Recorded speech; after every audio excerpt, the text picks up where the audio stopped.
Bismillahirrahmanirrahim.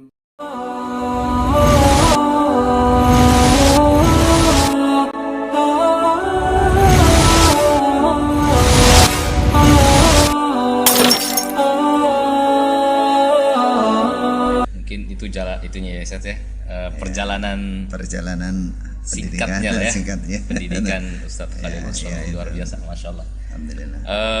Menarik nih Ustaz. Jadi tadi kan sudah kita singgung bahasi sedikit-sedikit ya Ustaz ya, tentang apa sih yang beliau anut ini sebelum sebelum beliau berangkat. Kan agak ada keanehan gitu ya. Dibilang lah bahwasanya di Mekah itu sudah berubah begitu Ustaz. Itu perubahan itu sendiri kan kita harus tahu tuh dari kapan berubahnya, terus perubahannya kemana gitu kan. Terus sebenarnya apa sih yang diyakini sama Ustadz Khalil Bustami sebelum sebelum belajar. Iya. Nah, sebelum sekarang lah, maksudnya apa sih sebenarnya Islam jamaah itu ya? Ya. Nah, mungkin kita masuk ke sesi kedua nih Ustaz. Kita kupas Islam jamaah itu sendiri Ustaz. Baik. Muasisnya tadi sudah antum singgung, yang bernama Nur Hasan, Kiai Haji Nur Hasan Ubaidah. Beliau pun belajar di Arab ya. Di Arab.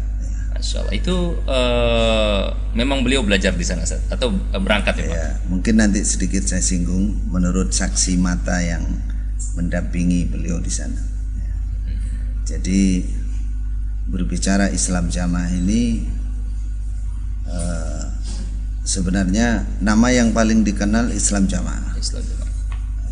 Awalnya, kemudian berubah lagi Darul Hadis. Saya tidak karena ini mulainya tahun 41.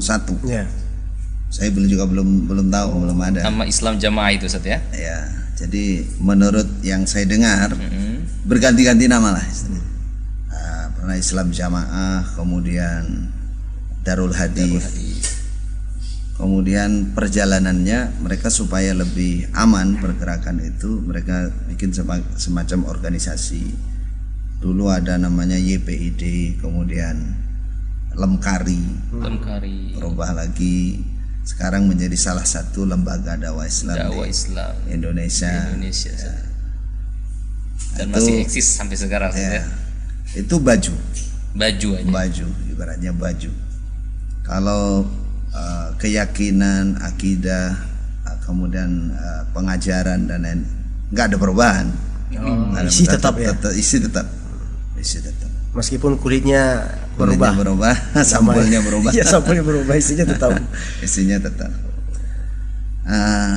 Kalau kita urutkan ya, memang sulit untuk kita simpulkan kemana sebenarnya pendiri ini mau membawa golongan ini, jamaah ini.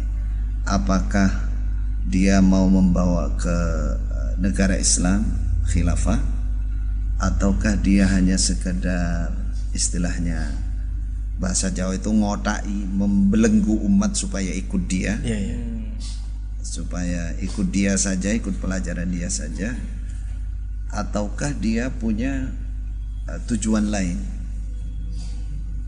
yang kita nggak tahu. Allah alam. Itu gambarannya. Iya. Jadi kalau saya menilai dari pergerakan yang saya rasakan dari kecil, dari doktrin yang dimasukkan, ya kita nggak bisa memastikan di antara mana nih arahnya kemana. Namun yang jelas banyak, kalau bahasa saya sekarang, promosi. Jadi bahasa yang keluar yang dipahami itu kalau dinilai secara sempurna dari penilaian bagaimana penyampaian dan pendalaman ilmu, kemudian praktek dalam keseharian, itu banyak yang istilahnya orang berjualan tuh promosinya saja. Barangnya ini nggak asli. Contohnya begini, yang ditanamkan sejak awal bahwa ilmu yang disampaikan oleh Kiai Ubaidah ini adalah ilmu yang paling murni, paling asli. Itu doktrin awalnya itu. Ya, paling asli, paling murni, paling benar. Mereka pakai semua tuh. Tidak ada duanya di Indonesia ini khususnya. Cuma beliau satu Iya. aja ya. Luar biasa. Sampai ada kata-kata begini, seandainya dulu beliau tidak pulang ke Indonesia, wah, nggak sampai. terbuka pintu surga kita. Pintu surga Itu buat orang doktrin Indonesia. saking dalamnya. Iya. Pertama ya masalah keilmuan, paling murni, paling asli. Nah, yang kedua didapat dari Mekah, berguru di Mekah. Pada saat di Mekah masih murni, nah gitu. Masya Allah. Gitu. Jadi ketika Nur Hasan masih di sana masih murni Masih gitu ya. murni. Ketika dia pulang sudah berubah. Sudah berubah. Intinya begitu, mafhumnya begitu. Mafhum. Tapi ditanamkan. Ini yang pertama kali. Jadi tidak ada ilmu yang murni kecuali yang dibawa oleh Haji Nur Hasan Al-Ubaidai. Jadi lainnya kalau nggak bid'ah, ya syirik, khurafat, takhayul, mereka bahasanya begitu. Di antara itulah. Bahasanya tetap begitu juga Iya, ya. bahasanya. Nah terus sebenarnya apa yang mereka bawa ini, yang dibawa oleh dalam prakteknya yang disampaikan oleh beliau ini adalah bacaan 7 qiraat sabah, bacaan. Kemudian Sahih Bukhari, tapi belum khatam katanya. Hanya beberapa kali asrama, tapi belum sampai selesai. Kemudian Al-Quran. Al-Quran itu tafsir, tapi lugawi saja. Jadi terjemah, kalau di Jawa namanya sorogan, dari bahasa Arab ke bahasa Jawa. Dulu di sana di Islam Jamaah ini awal-awal nggak boleh bahasa Indonesia, Bahasa Jawa. bahasa Jawa. Sampai orang Medan, orang Harus bahasa Jawa. iya sampai sana kelasnya bahasa Jawa. Repot juga. Harus belajar bahasa Jawa dulu ya. Ya, Bukan bahasa Arab ya malah dia justru. memanai bahasa Jawa. Mereka anggap itu bahasanya imam, jadi bahasa yang harus diagungkan karena harus mengagungkan imam. Imam ya. Awal begitu, tapi akhirnya ada perubahan, ditranslate lagi ke bahasa Indonesia. Dari bahasa Jawa yang mereka ngaji sorogan, yang mereka sediakan mangkul ini, ditranslate, dipindah ke bahasa Indonesia. Nah, itu. Akhirnya ada bahasa Indonesia. Singkat cerita, yang tersampaikan, yang disampaikan oleh Kiai Haji Nur Hasan ini adalah Sahih Bukhari, tidak hatam. Kemudian Al-Quran, Qira'atu sab'ah. ya, Qira'ah sab'ah, Al-Quran makna keterangan yang tidak pakai tafsir. Jadi ngajarnya itu langsung Quran kosongan gitu. Mushaf langsung. Mushaf kosong, muridnya nulis. Wah. Dia sendiri katanya juga pakai mushaf kosong.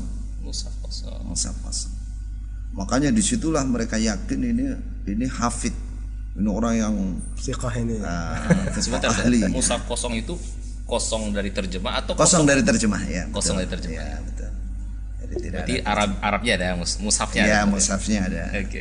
Jadi mereka praktekkan istilah mangkul seperti itu. Tanpa kalau umumnya di mana-mana tempat mulai zaman dulu kan pakai tafsir. Pakai tafsir, pakai Di, kitab, di Mekah, Madinah, termasuk guru-guru yang diaku sebagai gurunya Kiai Nur Hasan, ya semua pakai tafsir. Masjidil Haram itu yang paling istilahnya di kurikulum muqarrarnya kan mesti tafsir Ibnu Katsir. Iya. Ya. Lainnya seperti tafsir Jalalain itu ada di ma'had sekolah kan. Kemudian tafsir An-Nasafi saya di kelas 2 kayaknya, kelas 2 Thanawi. Tafsir At-Tabari hanya sebentar-sebentar aja, sedikit-sedikit. Jadi nggak pakai. Jadi mereka yang asalnya itu bukan santri, orang biasa, semua nulis. Sama saja. Itu mereka katakan inilah mangkul yang murni, inilah cara ngaji yang benar. Iya. Mungkin di zaman itu sudah sangat spesial sekali, luar biasa. Luar biasa. Buka mushaf Al-Quran, langsung terjemah, langsung dia jelaskan gitu kan. Jelaskan. Luar biasa. Itu yang kita dengar dan kita dapatkan dari para sesepuh.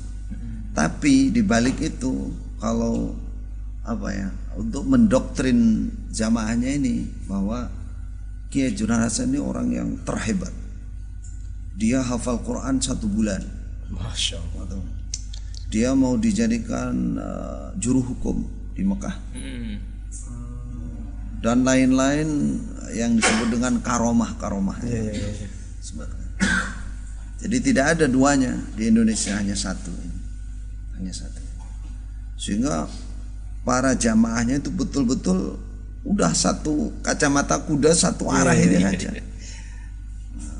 Dan menurut yang ngaji langsung berguru langsung dengan Kiai Junan Hasan ini, kalau dia tanya bolehkah saya ngaji ke orang lain, mangkul ke orang, nggak boleh. Cuman beliau aja ya. Lewat saya. Sehingga terbentuk pola ini. Pokoknya lain dari jalur ini sudah nggak murni. Iya. Sudah nggak murni. Oh, dari sini terbentuknya ya. Iya. Akhirnya Awalnya. menjurus ke kelompok ini aja, artinya nggak boleh keluar dari sana. Jadi pribadinya, saksiahnya dianggap manusia yang luar biasa betul. Tidak, istilahnya top lah ilmuannya. Kemudian bawaan ilmunya itu dari Mekah yang betul-betul murni. Kemudian yang ketiga, prakteknya betul-betul mereka nggak mau kitab-kitabnya, sampai Nahwu Shorof itu awal itu nggak boleh. Nahwu Shorof itu bahasa itu nggak boleh. Tapi anehnya di dalam pernyataan yang kita terima dari murid-muridnya yang awam, mereka masih hafal. Misalkan disebutkan dalil yang harus kita tetapi itu adalah Al-Quran, Al-Hadis, Ijma, Qiyas. Mereka sebutkan. Tapi ngaji usul fikih nggak boleh. Dari mana kita orang ngerti betul. Ijma, Qiyas dan lain-lain kalau nggak ngaji usul fikih kan? Aneh gitu. Ya anehnya saya setelah belajar baru, sebelum itu ya mantuk-mantuk aja. Artinya ada kontra di sini. Kok bisa berdalil dari kias tapi kok nggak boleh belajar usul fikih kan, aneh gitu. Bahkan semua kitab yang selain yang mereka punya itu ibaratnya dianggap sudah kitab karangan semua. Mereka istilah kitab karangan, yang karangan dalam arti yang menyesatkan gitu. Nggak boleh dipelajari, nggak boleh dibaca. Yang dibaca ya Al-Quran lewat kajian mereka sendiri. Nggak boleh ada ustadz lain, kiai lain nggak boleh. Bahkan tafsir pun juga nggak boleh kalau ketahuan. Tapi bagi yang muda-muda kadang-kadang dia kan ingin menyampaikan lebih enak. Kadang dia buka terjemah itu untuk perbandingan. Ada yang mulai katakan mereka itu sudah merezel dari kaidah yang ditanamkan di situ. Jadi terbentuk pola atau pemikiran yang sangat hulu kelewat itu dari situ. Sasiahnya diangkat melampaui batas, hulu. Kemudian ilmunya dari Mekah. Kemudian promosi ini tadi, promosi tampilan depannya betul-betul Quran dan hadis betul. Ini yang masalahnya. Ya, jadi mereka punya himpunan itu, himpunan kecil. Itu juga diambil dari kutubus sitah, dari ayat Quran, kutubus sitah gitu. Jadi betul-betul orang yang pertama kali ngaji bukan latar belakang orang belajar, bukan santri. Wah, ini murni betul nih. Quran tenan nih gitu coba. Benar-benar ini. Ini yang baru asli katanya. Ini menarik dia. Menarik. Padahal setelah sedikit demi sedikit kita teliti setelah saya berguru ke Mekah, satu mengenai sahsiah beliau ini. Jadi saya bercerita apa yang saya dengar dari saksi yang menemani di sana. Namanya Mbah Haji Nur Asnawi. Kalau di Islam Jamaah itu fotonya digandeng, pasang kayak presiden sama wakil presiden itu di rumah-rumah mereka, kantor mereka itu semacam dipasang foto dua itu. Mbah Haji Nur Asnawi ini kebetulan juga kakek istri saya dari ibu. Dari ibu. Jadi mertua laki-laki ini sepupuan. Ya, jadi Mbah Nur Asnawi ini setelah pulang sama Kiai Junan Hasan ini diambil menantu ipar, didapatkan adiknya, punya anak putri, nikahkan. Jadi kakek istri saya juga. Itu karena saya ingin tahu, setelah saya mantan baru saya sering ke rumah kakek ini. Karena beliau ini nggak tampil di umum, jarang sekali. Makanya saya curiga. Ya walaupun curiga dalam arti saya ingin ngorek sebenarnya apa toh yang terjadi di balik. Nah ini mengenai perjalanan belajar di sana. Menurut saksi mata ini, ya bahasanya beliau itu ya sak longgare wong ngaji. Sak longgare itu ya nggak terus mula sama semaunya. Ya selonggarnya. Selonggar. Padahal itu ceritanya yang dikemas ke Islam Jamaah ini wah betul-betul orang luar biasa, ahli belajar, ahli ilmu, ahli dan lain-lain gitu. Ya memang untuk standar umum ya hafal Quran, suaranya bagus, lagunya bagus. Kemudian tadi bisa menyampaikan makna keterangan, menterjemah. Tapi itu pun kan kalau kita lihat dari level orang belajar di Indonesia pun juga bisa orang menterjemah. Cuman mereka itu perasaannya di luar mereka itu nggak ada gitu yang bisa seperti itu. Dan sudah ditutup juga. Terus kata beliau ini ya tidak, ya selonggarnya orang ngaji. Tertib ngaji itu semenjak kakeknya meninggal. Ya kurang lebih 1 tahun 2 tahun sebelum kepulangan. Walaupun di sana 10 tahun. Nah, termasuk menghafalkan Quran yang dibilang 1 bulan itu tasmi. Tasmi itu tasmi saja. Iya.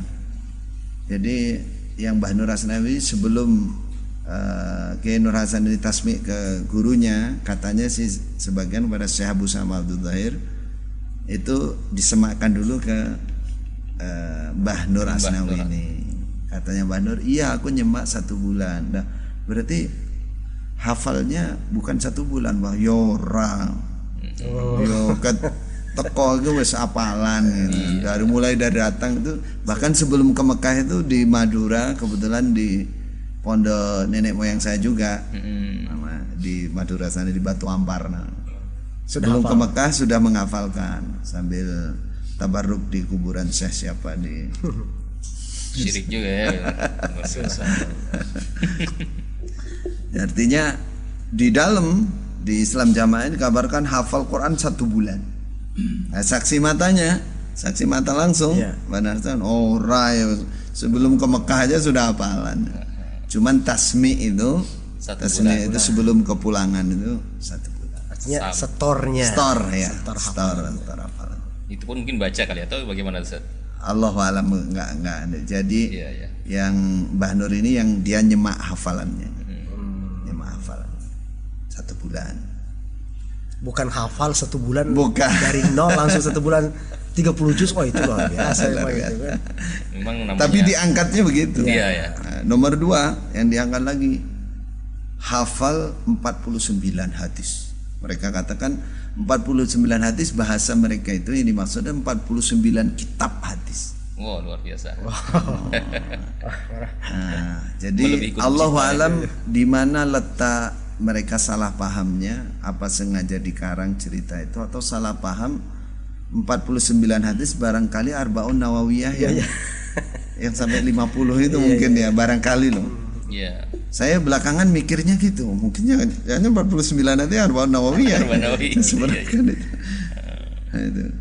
Bukan 49 kitab hadis. Luar biasa kalau bisa sampai lebih sekitar 9. Nah, itu kan sudah tertanam di benak saya. Kemudian saya cari tahu ada nggak di Makkah di Masjidil Haram kan di aku juga lulusan Darul Hadis juga, tapi ijazah kan nggak ada. Kemudian catatan nama di Darul Hadis juga nggak ada. Nah, tapi kan di aku kan lulus dari Darul Hadis. Saya baru di Mekah ya neliti ke sana apa sih pelajarannya, bagaimana sistem pembelajarannya. Wah ada ngajarkan 49 hadis nggak ada. Kutubus Sittah Sahih Bukhari sama Sahih Muslim dihafalkan sebagian, semua. Ya normalnya orang belajar sama lah dengan sekarang gitu lah, sama, nggak ada perubahan gitu.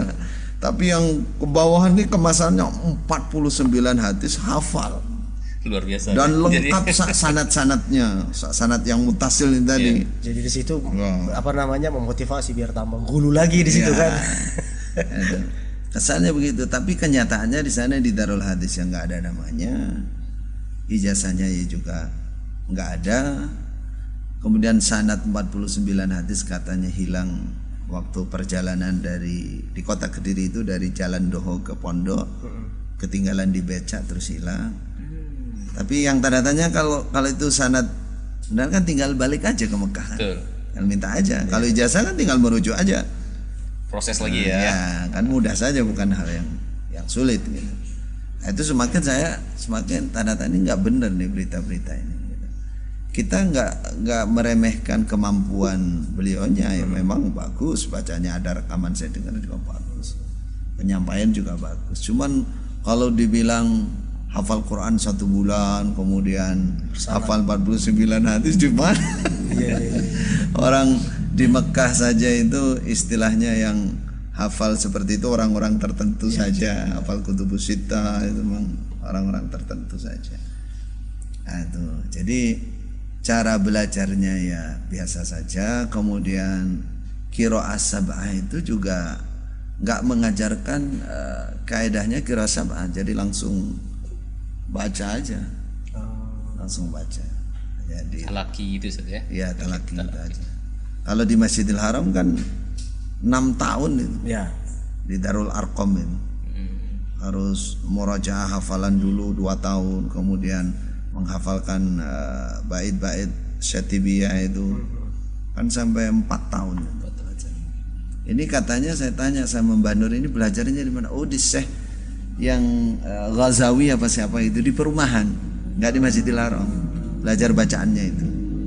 Di perumahan di Indonesia. Dia nggak di sana, Oh, memang di sana, di Mekah. katanya. Ya hanya belajar baca gitu aja, nggak dihafalkan. Baca. Jadi kesannya itu yang membuat Islam Jamaah ini, Jokam ini, seakan ini orang yang Luar biasa ya. luar biasa. Terus diikuti dengan menurut mereka kehebatan para wali. Kehebatan para wali contohnya di Mekah katanya pernah berdoa, asalnya tempat-tempat beras itu kosong jadi penuh. Kemudian Masya Allah, sholat dibumbui 2 rakaat, kemudian di bawahnya sajadah itu ada uang, dan lain-lain cerita yang aneh-aneh. Profat-profat yang aneh lah ya, untuk memperkuat kewaliannya gitu ya. Ya, dan itu memang betul katanya, dan itu terjadi. Cuman yang kita pertanyakan apakah itu betul karomah ataukah itu memang seperti biasanya punyanya aliran sufi dan lain-lain ya. Khurafat lah bahasanya. Maksudnya praktek-praktek zikirnya dan lain-lain itu kan itu yang mendatangkan, yang membantu kan justru jin, bukan. Ternyata kalau kita menilai lebih condong lebih ke situ daripada karomah yang diceritakan para salafus saleh. Karomah itu pun salah satu tandanya itu kan nggak bisa sewaktu-waktu, nggak bisa. Padahal ini pulang ini karomah itu muncul di depan demo seperti dipukul batu nggak mempan, orang-orang ada tenaga dalamnya, ada naik motor nggak pegang setirnya dan lain-lain sama itu ular, kemudian di duri salah guling-guling, kemudian dilindas mobil nggak mati ya kayak tukang-tukang sulap umumnya ya. Oh itu mereka anggap ini kehebatan, ini wali ini. Kalau Islam Jamaah yang belakangan ini nggak begitu, ya memang secara umum masyarakat kan sudah nggak begitu peduli dengan hal seperti itu. Tapi kalau orang-orang lama justru itu sebagai penarik utamanya untuk ikut golongan ini. Jadi kita betulkan sampai di situ bahwa tercipta atau sudah terbentuk di Islam Jamaah itu gulu kepada satu orang. Satu orang. Yaitu tadi karena 3 hal tadi. Dari Mekah. Betul. Kemudian tampilan yang dikajikan itu betul-betul Quran dan hadis. Kemudian saksiahnya Kiai Nur Hasan ini kalau diangkat yang tidak ada yang menandingi. Ada karomah-karomah lagi ya. Padahal kalau diteliti aslinya itu kok banyak kebohongannya di situ. Berarti ya masuk ke perkara gulu memang. Ya, betul. Ya ini memang kesalahan firqah dolah itu kan umumnya karena gulu. Gulu kepada orang alim. Kelewat batas di dalam. Ya ini Allahu alam apakah yang ngarang-ngarang cerita di diri kanan kirinya ataukah dari beliaunya sendiri, ya Allahu alam. Tapi yang kita dapat dari kecil, kalau saya dari kecil ya. Tapi sekarang kan sudah tidak menjumpai, ya seperti itu. Ceritanya seperti itu, Ya, sehingga akhirnya apa? Setelah terbentuk ini semua yang namanya Islam jamaah, apalagi penuntut ilmunya sudah satu pintu aja, nggak berani ke yang lain. Yang parah lagi bahwa apa yang diterangkan, yang disampaikan inilah tafsir yang paling benar. Yang lain salah. Ya, makanya kalau mereka ada sebagian dari yang membolehkan misalkan buka tafsir, bukan membolehkan sih. Kalau kebetulan ada yang buka tafsir, terus ada yang sama, lah itu yang diambil. Yang sama dengan pengertian mereka. Yang nggak sama dibuang. Nggak sama dibuang. Bukan yang dibuang, ya nggak dipakai. Aslinya mereka nggak mau dengan tafsir. Nggak ada konsep belajar dengan tafsir, yang ada mangkul. Dan mereka mangkul itu harus berguru.